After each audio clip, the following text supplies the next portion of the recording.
Ngayong linggo ng gabi sa programang Kapuso Mo Jessica Soho ay kikilabutan tayo sa ating mapapanood dahil ang isang tunnel mula sa Cebu City kinatatakutan at pinangingilagan ng mga motorista dahil sa nagpapakita raw dito na isang batang multo.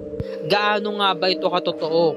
Ayon kasi sa Cebu Ghost Hunters, nasa likod kami ng multicab noon nakasakay.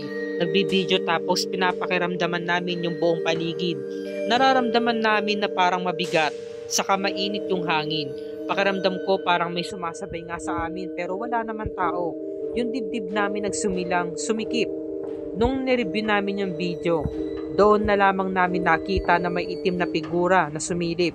Pwede nilang sabihin na hindi totoo, pwede nilang sabihin na totoo, pero nasa kanila na yun. At heto pa ang sinabi ni Princess. May nakita akong bata, yung mukha niya blurry pa nga. Naka-stripe siya tapos parang umupo siya. Naka-cross ang legs tapos parang nakayakap siya sa tuhod niya. Multo po talaga yun. Parang hindi matahimik na bata sa loob ng tunnel. Tumitindig yung balahibo ko. Sabi ng fiancé ko, imposible naman bakit may bata doon. Ang mga istorya nila ay sabay-sabay nating nga alamin.